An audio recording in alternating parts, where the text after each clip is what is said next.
দেখতে পাচ্ছেন গোল্ডের 30 মিনিটের টাইম ফ্রেম চার্ট। আজকে 9 জুলাই, এখন বাংলা টাইম 6টা 17। তো আপনারা দেখতে পাচ্ছেন গোল্ডের 30 মিনিটের টাইম ফ্রেমের চার্ট। ডেইলি লেভেলে যাওয়ার আগে আমি গতকালকে যে লেভেল ছিল সে বিষয়ে একটু আলোচনা করে নেই। তো আপনারা যে চার্ট দেখতে পাচ্ছেন, গতকালকে মার্কেট এখান থেকে দেখছেন যে বড় একটা ডাউনফল, তারপরে এখানে রিটেসমেন্টের পরে অ্যাগেন নতুন লো ক্রিয়েট করছে। এটা গতকালকের লো, আজকে লো হচ্ছে এটা। তো এখানে যদি আপনারা একটু লক্ষ্য করেন যে মার্কেট এই লেভেলটাকে রেসপেক্ট করছে এবং এই লেভেলটাকে রেসপেক্ট করার পর এখান থেকে ব্রেকআউট করছে, অ্যাগেন টেস্টের পরে মার্কেট এখান থেকে অ্যাগেন ব্রেকআউট, এবং আমাদের এই যে মূল যে সেলিং এরিয়া, যে লেভেলটা থেকে আমাদের কালকে পোটেনশিয়াল সেলটা হয়েছে, অলমোস্ট কিন্তু আমাদের মার্কেট এই সেলিং এরিয়াতে মার্কেট আসছে। এখানে ফার্স্ট ট্যাপ করছে এবং এখানে রিটেসমেন্টের পরে এখানে সাপোর্ট নেওয়ার চেষ্টা করে এখন আবার নগদে আপনারা দেখতে পাচ্ছেন যে নতুন একটা 30 মিনিটের ক্যান্ডেল চলতেছে এবং উপরে আমরা উইক দেখতে পাচ্ছি। উইক বলতে এখানে সাপ্লাই আমরা দেখতে পাচ্ছি। তো আমরা আসলে দেখব যে মার্কেট অ্যাকচুয়ালি এই লেভেলটাকে রেসপেক্ট করে কিনা। যদি আমাদের এই সেল লেভেলটাকে মার্কেট রেসপেক্ট করে, হ্যাঁ অবশ্যই এখানে কিছু লিকুইডিটি পেন্ডিং আছে। যদি লিকুইডিটি নেওয়ার পরে যদি মার্কেট এখানে জোনের ভিতরে ক্লোজ করে, তো আমরা এখান থেকে ডাউনফল দেখতে পারি। যদি এমনটা না করে, যদি উপরে যাওয়ার ইচ্ছা থাকে, তাহলে গতকালকের এই যে হাইটা আছে, মার্কেট অ্যাকুমুলেশন করার পরে এই হাইটাকে ব্রেক করবে, দেন টেস্টে আসার পরে এখান থেকে ঊর্ধ্বমুখী হবে। তো আমরা দেখবো আসলে যে মার্কেট কি এভিডেন্স দেয়। আমার অলরেডি এখান থেকে একটা সেল এন্ট্রি আপনারা দেখতে পাচ্ছেন আমার রানিং চলতেছে। আমার এই যে হায়ার লেভেল থেকে এখান থেকে যে সেলিং, সেটা আমার এখন পার্শিয়াল বুকের পর পেন্ডিং এখনও আছে। আর আমার এই যে লো থেকে গতকালকে একটা বাইং আপনারা দেখছেন এবং ছোট কিছু পার্শিয়াল বুক করছিলাম, তো বাকিটা আমি হোল্ড করে রাখছি এবং বলছিলাম যে মার্কেট এখান থেকে কিছুটা ঊর্ধ্বমুখী এখান থেকে উপরের দিকে রিট্রেসমেন্টে যেতে পারে, যার জন্য আমি এটা হোল্ড করেছি এবং মার্কেট সে অনুযায়ী মার্কেট উপরের দিকে গেছে। আমি দেখানোর চেষ্টা করতেছি আপনাদেরকে, দেখেন।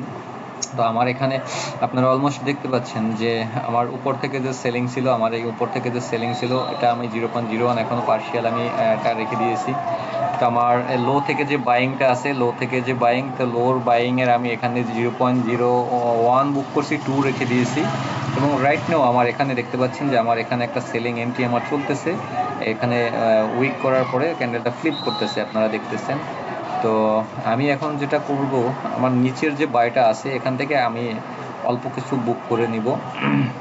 0.1 বুক করে 0.1 আমি এখানে এখন রেখে দিচ্ছি। আমার 0.1 বুক করছি, 0.1 রেখে দিলাম, যে যদি উপরে যায় তো উপরে যাবে, আর যদি এখান থেকে ফল করে তাহলে আমরা এটাকে বুক করে দেবো সব লেভেল থেকে, যেহেতু একটা লোতে আমরা বাইংটা আমাদের, যার জন্য এটাকে আমি কিছু সময় হোল্ড করে রাখতে চাচ্ছি। তো রাইট নাও আপনারা দেখতে পাচ্ছেন যে আমার এই যে মাঝখানের যে এন্ট্রিটা এখন যেটা আছে, এই এন্ট্রিটা অলমোস্ট আমি আপনারা দেখতে পাচ্ছেন যে এখান থেকে কিছুটা প্রফিটে আসতেছে। শর্ট টাইমে যদি আসি, 5 মিনিটের টাইম ফ্রেমে এখানে চলে আসি, তো 5 মিনিটের টাইম ফ্রেমে আপনাদেরকে দেখানোর চেষ্টা করি যে মার্কেট এখানে দেখতে পাচ্ছেন যে একটা উইক তৈরি করছে। উইক তৈরি করার পরে এখান থেকে রিট্রেসমেন্ট সাপোর্ট নেওয়ার পরে নতুন অ্যাগেইন এখানে গেছে, বাট আমার লিকুইডিটি এই লেভেলের ইন্টারনাল, এই যে লেভেলটা ইন্টারনাল লেভেলের লিকুইডিটি নেওয়ার পরে আপনারা যদি একটু লক্ষ্য করেন যে ক্লোজিংটা কিন্তু খুবই ইম্পর্টেন্ট। তো ক্লোজিংটা আমার কোথায় হয়েছে আপনারা যদি একটু লক্ষ্য করে দেখেন যে আমার যে ক্লোজিংটা কিন্তু হয়েছে আমার এই যে লেভেল দেখতে পাচ্ছেন, আমার এই লেভেলের ভিতরে ক্লোজিং হয়েছে। পরের ক্যান্ডেল বডি সহ ভিতরে ক্লোজ হয়েছে, তারপরের ক্যান্ডেল বডি সহ ভিতরে, এবং ফিলিপ আমরা এখান থেকে অলমোস্ট দেখতে পাচ্ছি। যদি ব্রেকআউটও করার থাকতো তাহলেও এখান থেকে এই যে এত বড় একটা মাদার ক্যান্ডেলের পরে ওর উচিত ছিল টেস্ট করার পরে এখান থেকে ঊর্ধ্বমুখী বের হয়ে যাওয়া।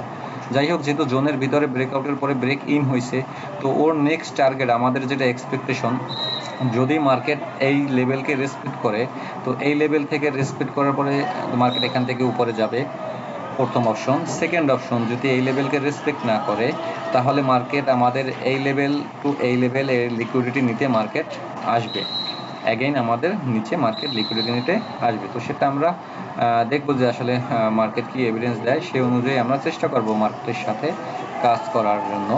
তো আপনারা লং টাইমে, আমি যদি চার্টে চলে যাই, মূল চার্টে, তো মূল চার্টে আমি আসলে আমি ডেইলি লেভেলে চলে যাচ্ছি। ডেইলি লেভেলে যদি এখানে আপনারা একটু লক্ষ্য করেন যে আমাদের যে ডেইলি লেভেল আছে, তো ডেইলি লেভেলে এখানে আজকে মার্কেট যে ওপেন হয়েছে, এটা হচ্ছে আজকের লো আর এটা হচ্ছে আজকের হাই। আর আমার যে গতকালকের যে লোটা আছে, আমি গতকালকের লোটা এখানে একটা নতুন লাইন আমি এখানে গতকালকের লোতে আমি টেনে রাখতেছি। এটা হচ্ছে গতকালকের লো আমার। আর গতকালকের যেটা হাই আমি যদি এখানে দেখি, গতকালকের হাই এটাকে আমি মার্ক করে নিলাম ডেইলিতে। তো আমি এখন চলে যাচ্ছি 4 ঘন্টার টাইম ফ্রেমে, যদি আপনাদেরকে দেখানোর চেষ্টা করব। 4 ঘন্টার টাইম ফ্রেমে যদি আপনারা এখানে লক্ষ্য করেন যে মার্কেট উপর থেকে মার্কেট যে সেলিংটা হয়েছে আমাদের এই যে মানে গতকালকের এই যে হাই থেকে যে মার্কেট এই যে সেলিংটা আমাদের গতকালকে এটা হচ্ছে লো পর্যন্ত সেলিংটা হয়েছে, মার্কেট এখনও তার ভিতরেই অবস্থান করতেছে। আমাদের এই লেভেলটা যদি ব্রেক করে তাহলে আমরা এখান থেকে কিছুটা উপরে আমাদের হায়ার লেভেলে দেখতে পারি। যদি আমাদের উপরের লেভেলটা ব্রেক না করে তাহলে আমাদের এই যে সাপোর্টটা আছে, এই সাপোর্টে অ্যাগেইন মার্কেট এখান থেকে টেস্ট করতে আসতে পারে, এখান থেকে উঠতে পারে, অথবা এখান থেকে যদি ফল করে তাহলে এখান থেকে আমরা নিচে নিম্নমুখী দেখতে পারি। তো গোল্ড আমাদের যেটা লং টাইমের এক্সপেকটেশন, শর্ট টাইমে না, যে মার্কেট তো জিগজ্যাগ চলে, বাট লং টাইম এক্সপেকটেশন যে মার্কেট 2026-এর ভিতরে মার্কেট একটা লো, আরও নতুন একটা লো এবং বড় একটা ডাউনফল এখনও গোল্ডের আছে, সেটা দিবে, তারপরে সে উঠবে, এটা আমাদের এক্সপেকটেশন থাকবে। যাই হোক, আমরা 15 মিনিটে চলে আসতেছি, আমরা যারা স্কাল্পিং করবো এখানে। তো অলমোস্ট আপনারা যদি দেখেন এখানে যে আমার এখানে কিন্তু অলমোস্ট আমার যে লেভেল আছে উপরের সেলিং লেভেল থেকে মার্কেট কিছুটা ডাউনফল আমরা দেখতে পারতেছি। তো আপনারা এই লেভেল থেকে যারা কনফার্ম যদি দেখেন যে এই লেভেলটা ব্রেক করছে, এই লেভেলটাকে যদি ব্রেক করে তাহলে যদি টেস্টে আসে আপনারা এখানে এসএল এবং এখানে আপনারা এন্ট্রি করতে পারেন। যদি এই অনুযায়ী মার্কেট না চলে, কাজ না করে, যদি এই লেভেলটা ব্রেক করে তাহলে টেস্টে আসলে আমরা এখানে বাইং দেখবো, আমাদের এখানে এসএল থাকবে, তো এখান থেকে মার্কেট উপরে যাবে, এটা আমাদের এক্সপেকটেশন থাকবে টেস্টে আসলে পরে। তো মার্কেট আজকে একটু অবশ্য স্লো দেখতে পারতেছেন, খুবই ধীরগতি মার্কেটে। আর যদি এখান থেকে মার্কেট ফল করে তাহলে আমাদের এই যে লেভেলটা আছে গতকালকের মানে আজকের যে ডেইলি লোটা আছে, এই লোতে আসতে পারে, তো এখান থেকে আমরা কিছুটা বাইং ট্রাই করতে পারি যে এখান থেকে মার্কেট অ্যাগেন উপরের দিকে যাবে। যাই হোক, আমরা সেলিং লেভেলে আছে, সেলিং লেভেল ব্রেক করলে টেস্টে আমরা বাই করব, এখন আমরা বাই করব না। যদি আমাদের নিচের লোটাকে ব্রেক করে টেস্টে আসলে আমরা এখান থেকে সেল করার চেষ্টা করব। আর যদি নিচে আসে এখান থেকে আমরা বাইং দেখব, বা গতকালকের যে লো আছে এই সব জায়গাতে আসলে আমরা বাইং ট্রে করব। মার্কেট একবারে তো পড়ে না, মার্কেট ধীরে ধীরে জিগজ্যাগ চলে। তো আমরা আস্তে আস্তে দেখবো যে মার্কেট কি এভিডেন্স দেয়, আমাদের সাথে কি করে। আমরা যদি একটু গোল্ড অয়েলটা দেখার চেষ্টা করি, অয়েলটা আপনারা একটু যদি লক্ষ্য করেন, 1 ঘন্টা চার্টে চলে আসলাম অয়েলটাতে। যেহেতু যুদ্ধ বন্ধ হয়ে গেছে, আবার সেই বন্ধ যুদ্ধ আবার তারা চালু করছে, আমেরিকা ইরান মিলে এখন হামলা পাল্টা হামলা। তো আপনারা যদি এখানে লক্ষ্য করেন যে আমাদের এই স্ট্রাকচারের ভিতরে চলে আসছিল অয়েল, তো সেখান থেকে অ্যাগেইন আবার অয়েল বুলিশ আমরা দেখতে পাচ্ছি। তো আমাদের এক্সপেকটেশন যদি এরকম কন্টিনিউ থাকে যুদ্ধের দামামা, তাহলে এই লেভেলকে ব্রেক করতে পারে, তাহলে গোল্ড আমরা আরও নিচে দেখতে পারবো। যদি গোল্ডের সাথে পেয়ার মাঝে মাঝে চলে না, সব সময় না, মাঝে মাঝে চলে। আর আমরা যদি ডলার ইন্ডেক্স দেখার চেষ্টা করি, দেখছি ডলার ইন্ডেক্স যদি আপনাদেরকে দেখানোর চেষ্টা করি, তো আপনারা ডলার ইন্ডেক্সে আপনারা দেখবেন যে ডলার ইন্ডেক্স হলো বুলিশ, এখানে দেখতে পাচ্ছেন বুলিশ, এখানে ডবল টপ করছে, করার পরে এখান থেকে আমরা ডাউন দেখছি, অ্যাগেইন এখানে টেস্টে যাওয়ার পরে অ্যাগেইন নতুন লো ক্রিয়েট করছে। তো আমাদের এটা হচ্ছে হাই আর এটা হচ্ছে ডলারের লো, এটা ব্রেক করলে ডলার এখান থেকে স্ট্রং হলে ডলার উপরে, স্ট্রং হলে গোল্ড নিচে যাবে, আর যদি ডলার এখান থেকে দুর্বল হয় তাহলে গোল্ড উপরে যাবে। তো আসলে দেখবো যে আসলে মার্কেট কি এভিডেন্স দেয়, যুদ্ধ, বৈশ্বিক অর্থনীতি, রাজনীতি সব মিলিয়ে ঝিলিয়ে একটু হিবিজিবি অবস্থার ভিতরে আছে এখন সব কিছুতে। তো অবশ্য আমরা লং টাইম নিয়ে যেহেতু কাজ করি, তো আমরা শর্ট টাইমে এখানে ভয় না পেয়ে আমরা এখানে লং টাইম বেসিস আমরা লেভেল টু লেভেল কাজ করব।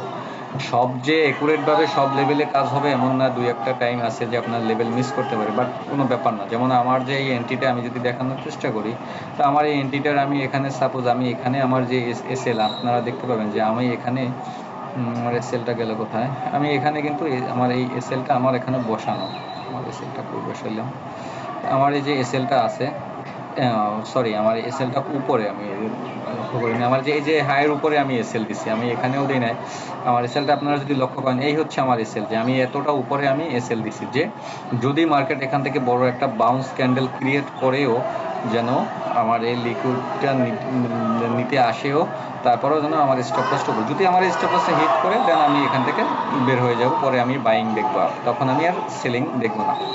যাই হোক, আপনারা দেখতে থাকুন, মার্কেটের সাথে থাকুন। মার্কেট লং টাইম ফ্রেমে আপনারা সবাই কাজ করবেন, তাহলে আপনাদের আশা করি বারবার স্টপ লস হিট এবং আপনাদের যে সাইকোলজি নষ্ট হওয়ার যে বিষয়টা থাকে, এটা ইনশাল্লাহ হবে না, আশাবাদী।